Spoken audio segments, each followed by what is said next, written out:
Hello everyone. In the last few videos, we discussed about fundamentals that will lead to the path of spirituality. Um, we discussed about Triputi.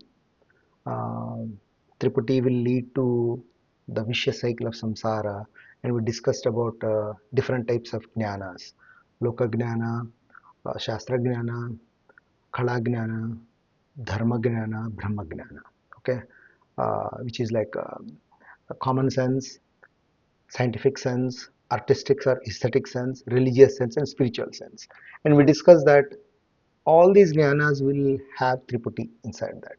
Triputi is nothing but three entities: subject, object, and the process connecting them. And the main drawback of this Triputi is it will always create something called desire or expectation. That is the main drawback of that. And we discussed that all these jnanas are nothing but Dvaita Jnana, we call it, because Dvaita is multiplicity, because there is Triputi, it is multiplicity. And in the last video, we also discussed about the three schools of thought. What is Advaita, which is non-dualistic school of thought, what is Visishtha Advaita, which is qualified non-dualism, and what is Dvaita, which is dualistic school of thought. So in this video, we will try to connect all these dots, and we'll see if we can understand some fundamentals about Upanishads. Actually, if you want to delve into Upanishads, we need to understand few more actually. So Vedas are the sacred texts. We all know that, and within Vedas, each Veda is further subcategorized into Brahmanas, Samhitas, Aranyakas, and Upanishads. So we discussed that Upanishads will explain about the path of knowledge, basically Gnana. But actually, holistically, if you see Vedas, Vedas talk about three areas, key areas. What the key areas are? One is karma, and the other one is bhakti or upasana, we can call it, and the other one is gnana. Okay, karma, we can call it as karma kanda, bhakti kanda, or upasana kanda, and gnana kanda. Okay, karma is the path of rituals, basically ritualistic path, basically, right? Yagnas, we can call it. Yagna means, again, it is not some ritual with fire and a lot of ritviks pouring ghee and doing some kind of ritual. No, it's not. Yagna is nothing but a karma, actually. And bhakti upasana are worshipping, identifying a personal God, and giving unconditional surrender to that God, and then be that bhakti path. And gnana is the path of knowledge. So we'll have to understand why Vedas talk about all these three. Okay, see, these two we discussed last time, that these two are essentially in Dvaita and Visishtha Dvaita. And Gnana, generally, it is mostly explained in Advaita. Okay. In Advaita also, karma and bhakti and upasana are done, but we'll have to understand why Vedas explained all these three. So if you see Vedas, when we talk about karma and bhakti, those two paths, Vedas talk about Vedas explain about two different paths actually. We can call that as pravrutti, nivrutti. Okay, pravrutti is path of engagement, right? The karma, bhakti, upasana, those are all path of engagement where we will have Triputi, obviously. And when we say pravrutti marga, it is the outward journey actually. Okay, so we are going outward to do something, basically to learn something, whereas nivritti marga is, it is path of we can say path of knowledge or path of realization. Okay, it is kind of inward journey actually. Okay, in nivritti marga also we will start with triputi. Obviously we cannot avoid triputi, but the whole purpose of triputi is to avoid the triputi and come out of the triputi and understand the oneness actually. That is the inward journey. Okay, so now why Vedas explained all these three paths? We need to understand that. So let us focus on karma first.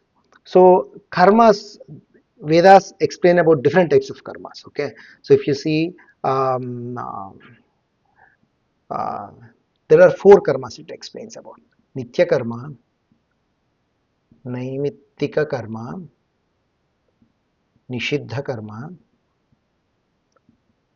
kamya karma. Okay, so let's understand what these four karmas are. Okay, and there is one more karma called sahaja karma, which is like natural action that everybody has to do. I mean, if we are hungry, we eat. If we are thirsty, we drink water. And if we are feeling sleepy, we sleep. These are all natural actions. Okay, so we will do it automatically. Okay, let us focus on these four actually. So what are nitya karmas? Nitya karmas are regular activities or regular yajnas or regular karmas that Vedas, we are told that by Vedas that we have to do these nitya karmas. But essentially, a lot of we need to understand the inner meaning of what nitya karma is. So a lot of us will see that nitya karma as okay. I have to worship God before sunrise, and I have to do this particular ritual three times a day or four times a day, and then I have to do this elaborate puja and all that. They consider only that as nitya karma. But we need to understand the inner meaning of the actual nitya karma. See, nitya karma basically, we talked in one of our videos, but let us discuss that again. Let us try to recap. Okay, there are five yajnas or five key karmas that we need to do regularly. If we do those five yajnas or karmas every day, that will fulfill that nitya karma. What are those? Devata yajna, Pitru yajna, Rishi yajna, Manushya yajna, Bhuta yajna. So let us try to understand what these five are. Devata yajna is worshipping the god. Okay, of course, Vedas, in karma and bhakti, we are told how to worship God, how to do a ritual and all that. So Devata yajna indicates that yes, we have to worship the higher source. It could be any god. But Devata yajna means it's not that doing an elaborate puja for 30 minutes, 1 hour, 2 hours, whatever, with a lot of rituals and all that. The whole purpose of Devata yajna is showing our gratitude to the higher source, right? So we have these key five sense organs, and then we have this life. Anything we do in our life, whatever we try to achieve, end of the day, the objective is to have some pleasure with these five sense organs. And these sense organs, we have not earned it actually with our hard work and all. And we are born, we are gifted with these. Okay, higher source gifted that. For that, we need to show gratitude. That is why when we do puja in the morning, we light a lamp and then we uh, use flowers and we put some gandha, sandalwood, and then we put naivedya, we ring a bell, we do all that. The whole purpose of this is we generally call it as panchopashara puja, simple puja, right? So essentially when we lit the lamp and we are saying that hey, you gave me these eyes, I'm able to see this beautiful world. When we put naivedya, I'm able to taste everything, you gave me this. When we put gandha or sandalwood, you gave me this sense of touch. That is another way of showing gratitude.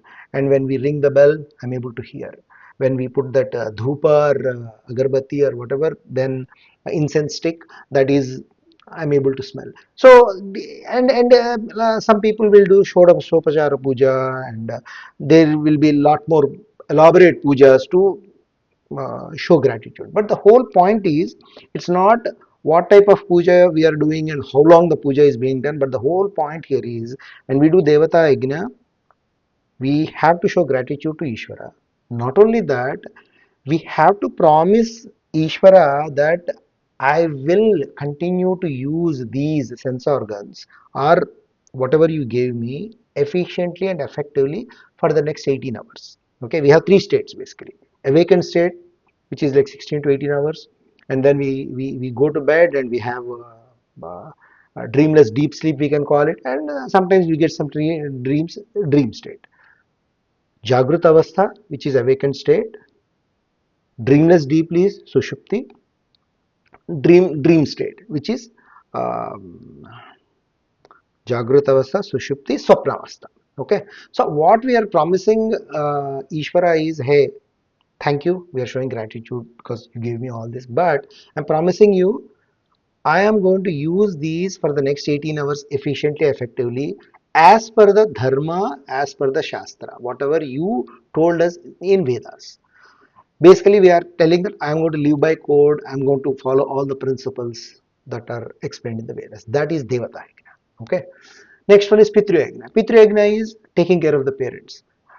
Like the way we are showing gratitude, we have these sense organs, but the life we got this life because of our parents. We have to show gratitude. Okay, if the parents are alive, certainly we need to take care of them.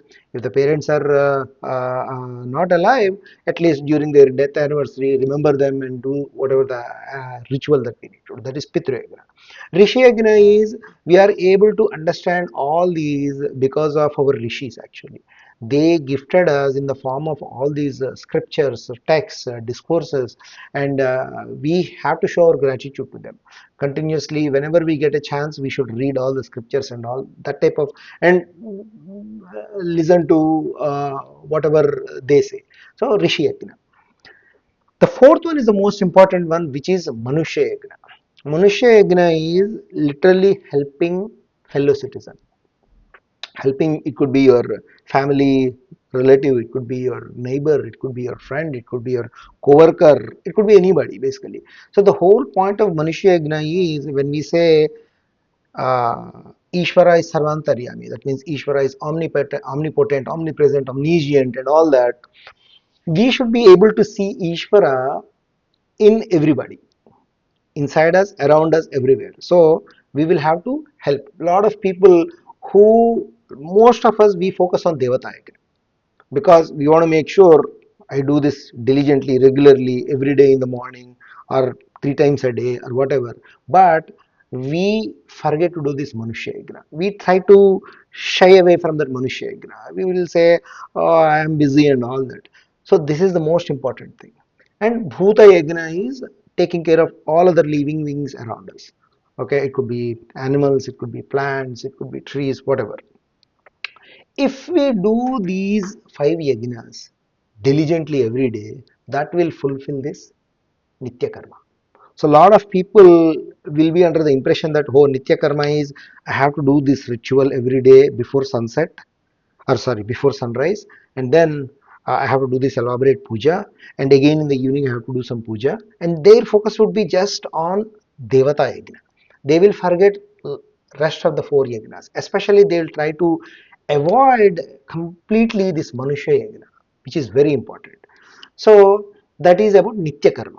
Okay, Naimittika Karma is Vedas will tell us that hey, on these special occasions you need to do certain karmas, certain activities. It could be a festival, it could be Ekadasi, it could be some type of anniversary. On all these occasions, we will have to do certain rituals that is referred to as Naimittika Karma. Okay, these two we certainly need to do. Okay, Nishita karmas are prohibited actions. So essentially, Vedas telling do not do those, just avoid these. Okay. So what are those Nishiddha karmas? Nishiddha karmas are obviously lying, cheating people, manipulating people, all that basically Nishiddha karmas. Like Manushya Yajna we talked about. Somebody comes to us for some help, we will outrightly say, I'm on office call or something like that. We'll try to avoid basically, right? That is Nishedha Karma basically, right? So we do elaborate Devata Yajna, but when it comes to Manushya Yajna, we'll just ignore it. That is what we need to think about. So Nishedha Karma, Vedas telling avoid that. Kamya karma is any time you do any karma, like in these. If you do anything, any karma with a desire behind it, that will be called as Kamya karma. Like for example, Manushya Yagna. Let us focus on Manushya Yagna. Okay, if you want to help people, you donate some money to a charity, to organization. But if you have a desire behind it that okay, my name should be there, I should be recognized that I donated that and end up as Kamya karma. Okay, we should avoid these Kamya karmas also. Okay, so ideally, whatever karma we do, it should be nishkama karma, okay, without any expectation or desire behind it. That is nishkama karma. So these are the karmas we need to do. Okay, that is what is explained in Vedas. So that is karma path. Now, if you look at bhakti, right, bhakti or upasana is all about uh, taking a personal God and giving unconditional surrenders to that God and then uh, worshipping that God basically. So it's a complete bhakti path actually. So that is bhakti and upasana. What do we call upasana? Upasana is upa means closely, asana means sitting. Sitting closely near the devata, Ishtha devata, whatever the personal god or goddess, whatever. But it is not physically sitting near the god. We have to place our mind near the god basically, because as we all know, mind is like we can compare mind with a monkey or a toddler. It will always wander. Whatever devata yagna we do, whatever yagna we do, it will always keep wandering. We may be doing some ritual, we may be worshipping God, but mind may be thinking something else. Okay, that is where the whole point, the whole inner meaning of upasana is we have to make sure the mind is sitting very closely with that ishta devata. It should not wander. That is upasana. So, and then Gnana, it explains about Gnana. So if we go back and check what Swami Vivekananda said in our last video we discussed, he kind of compared this with a ladder actually, right? So basically he said the bottom rungs of the ladder are Dvaita, the middle rungs of the ladder are Visishtha Dvaita, and the upper rungs of the ladder are kind of Advaita. So we can clearly see that a person definitely need to start with karmas, all the rituals, understand the inner meaning of all the nitya karmas, do these diligently, and definitely worship his or her personal god or goddess, and then eventually attain going to this jnana to the higher rungs of the ladder so that he can reach whatever the elevate like the roof, whatever, right? Now that can be compared to a bridge also, right? So if you see there is a bridge, let us say, and now you are here somewhere, okay, and this is the liberation basically, okay. So on the bridge you will start with these rituals of or the paths of karma and bhakti, okay. So if we are stuck with this karmas and bhakti, we will be just sitting on the bridge. The whole idea is, this is another analogy, same similar to ladder. It can be compared to a bridge also, where we will start with these karmas and then we will go into bhakti and upasana, and then eventually we will go into gnana, that which is the end, and we will achieve that instant liberation basically. Otherwise we will be in that circle basically, right? If we do not, we will be in that circle and we will be under the assumption that okay, I will continue to do my karmas and I will worship god or my god or goddess, and eventually in this janma or next janma after 100 janmas I will attain liberation.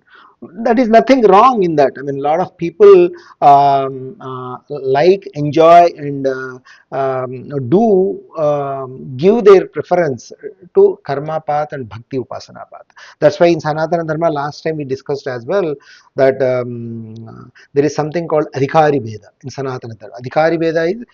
Adhikari is spiritual seeker. Veda is different. So every spiritual seeker is different. So based on their ability or based on their likes and dislikes and what they want to do, they will pick one of these. But our objective here is, yes, we there is nothing wrong in karma and bhakti, but we should not get stuck in that cycle. We should come out of it and go into the gnana path to get liberation. So what does karma and bhakti paths will help us? How do they help us? So the whole idea here is, when we start doing karma path, when we are in that path, we will uh, we will get something they call it as chitta suddhi, okay, purification of the mind. So if you continuously do all these rituals, but again, these rituals, these yagnas diligently, okay, without any desire behind it, nishkama karma, okay, if we do it that way, then our mind will purify basically. So the first step is purification, okay. So the karma path will lead to purification of the mind. And then bhakti, in the bhakti path, when we do this bhakti and upasana, unconditional surrenders, okay. So without any conditions, we have to genuinely surrender to Ishvara, and if we worship, then we will have that concentration, we call it, okay. So if we have this purification and concentration, then our mind, see, end of the day, when we go into this Gnana path, if we want to achieve that liberation or self realization, if we want to call it, it is all based on mind. The mind should be ready to handle that. It should be purified, it should have the ability to concentrate. That is the whole purpose of karma, bhakti, upasana, and then Gnana paths. Okay, so now that is, see, if you see in Vedas, if you take any line in Veda, they say it can be interpreted in this way, bhakti way or Vijnana way. Okay, they call it as uh, yagna ekavakya purusha paksha, yagna ekavakya paksha. Okay, you can interpret any sentence like that. The next one is um, bhakti ekavakya paksha. The other one is atma ekavakya paksha. So basically, essentially, what our teachers or philosophers they say is, it can be interpreted in any way basically. Okay, that is why we have all these three paths, and that is why we say that we have that adhikari Veda. And now the focus is on it. So basically, this Gnana, it is all explained essentially in Upanishads. Okay, Upanishad means what? Upa means again closely, Nishad means sitting. Okay, so who is sitting, to whom they are sitting closely, that we need to understand. Here Upanishad means sitting closely to the teacher or guru, okay, who can explain the inner meaning basically. That will lead to the Gnana path, okay. To do that also, like for example, see, we discussed earlier, whoever is in karma path and bhakti path, they may continue to do it. Eventually their mind gets purified, and their mind gets full concentration, but at some point they should have that burning desire actually, okay. They should have that, we call that as that person as mumukshu, or we call that quality as jignasa. It's like a burning desire to learn something basically. Only if we have that burning desire, we should approach a guru, and that guru will show us the Gnana path basically, where that guru will explain what is our true nature actually, so that we can do that inward journey to understand who we are actually. Okay, so that is the whole purpose of Upanishads actually, and there are like 10 Upanishads, 10 or 11 I think. These are the key Upanishads: Keno Upanishad, Kathopanishad, Mandukya Upanishad, Mundaka Upanishad, Isavasya Upanishad, so Brihadaranyaka Upanishad. There are like several Upanishads, there are a lot more, but these 10, 11 are the key Upanishads. Okay, so that is the these are the kind of fundamentals, and we, in the last few videos, we discussed most of these. Now we try to connect all the dots actually. So the whole intention here is not to show anything in a wrong way, any path in a wrong way. Definitely not our intention. We are just trying to understand, okay, why Vedas gave us these three paths, and whoever wants to be in that Gnana path, they should be. See, even the teacher also, right? Teacher also will explain this Gnana path only to the person who has the burning desire. That's why they compare it with hungry person, right? See, if you want to feed somebody, if you feed food to a person who is very hungry, that person will eat, that person will enjoy, he will not waste it. But if you give food to someone who is not hungry, who doesn't have that hunger, right, they may just try to taste it and they waste the food. This Gnana Path is exactly like that. That person has to have that jignasa, that burning desire, and he should have that mumukshatvam, we call it. So only then they will understand what leads to the Gnana Path, and what is the inward journey, and we will try to go deeper into all these Upanishads. So that is the kind of fundamentals of that will lead to Upanishads. So in the next video, we will do a deep dive into one of the Upanishads and try to understand. Thank you.